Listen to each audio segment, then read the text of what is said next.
Sablay din po ako sa buhay. Ang dami rin po ako pagkakamali. Pero sa oras po na to, marapatin po ng Diyos na makapagbahagi ako sa inyo ng mabuting balita.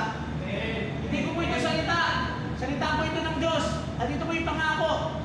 Sabi po ng ating Panginoon sa 2 Chronicles 7:14, sa sandali ang bayan ito na aking pinili ay magpakumbaba, manalangin, hanapin ako, talikdan ng kanyang kasalanan, diringgin ko siya, patatawarin ko siya, at ibabalik ko sa kanya ang katiwasayan na nawala sa kanya. Makapag ko sa pananampalataya, lahat tayo may kanya-kanyang kwento ng buhay. Lahat tayo may kanya-kanyang istorya. Lahat tayo may kanya-kanyang sablay. Ang tanong lang, ano ang magiging decision mo after dun sa kwento ng buhay mo? Ikaw ngayon ang magtatakta. Pero naniniwala tayo na hindi ang apat na sulok ng bulwagan na ito, ng kulungan na ito, ang magpapahinto sa pag-ibig sa ng Diyos. Hayaan natin na sa mga oras na to, mangusap sa iyo ang Diyos. Makausap mo siya. Ano ba talaga ang purpose ko sa buhay? Bibigyan ko naman po kayo ng 5 tip para mas lalo natin nakausap ang Diyos. Ito yung A-E-I-O-U ng buhay pananampalataya. The first is the letter A. Accept.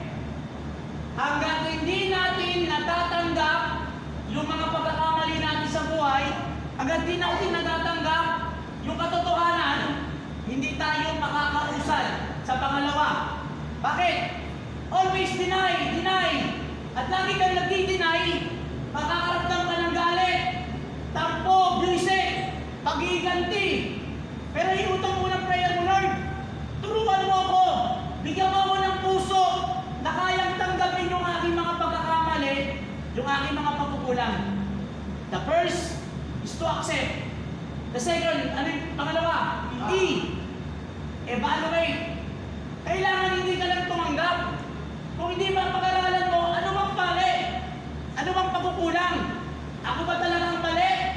Pagbagi ba ako ng broken family? Ano nangyari? Nabarkada ba ako? Kailangan mapag-aralan mo kung ano ba talaga yung pagkakamali. The third is the I. Initiate to move on and improve the situation. Ito ang katotohanan, kapatid. Kahit anong lupasay mo dyan, kahit anong lungkot mo dyan, kahit anong lungkot o gagawin mo sa buhay, hindi ito ang mundo para sa'yo. Magpapatuloy ito. Ganon siya kalupit. Kahit anong nararamdaman mo sa buhay ngayon, the world will continue to move. Magpapatuloy ang mundo. Ano ba kailangan mo ngayon? Kailangan mo rin magpatuloy. Kailangan mong mag-hold the line. Kailangan mong tumayo, tumindig. Bakit? Lagi mong iisipin, may mga taong nagmamaral sa iyo. May mga tao na dumadalaw sa iyo dito. At nag-e-expect sila, nananalangin sila, na balang araw, hindi ka lang dyan sa loob. Kung hindi kapiling ka na nila, kaya kapyakap ka na nila, na sabay-sabay kayong mapupuri at sasama sa Diyos na buhay. A. Accept. E. Evaluate. I. Improve the situation. Letter O. Offer everything to God. May mga bagay sa mundo na kailangan tanggapin. Sa mga panahon na hindi mo na kayang sumunto, hindi mo na kayang sumipa, na wala ka nang magagawa, kung hindi i-offer mo na sa Kanya. Ang pwede mo nang gawin, tuhurin mo. Ano tuturin mo? Iluhod mo ang lahat sa Diyos. Offer everything to God.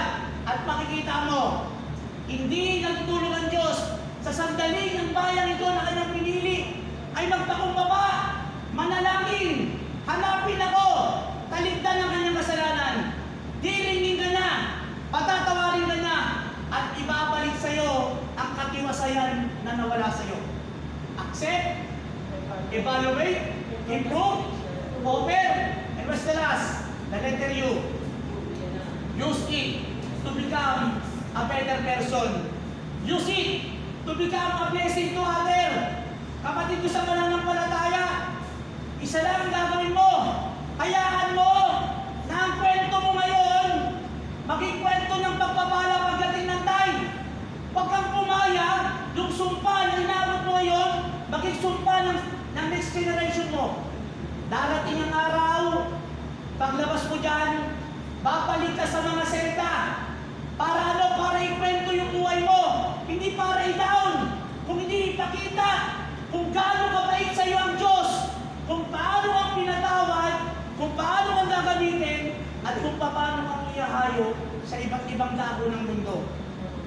Hayaan mo ng kwento mo, maging kwento ng pagpapala para sa ibang tao.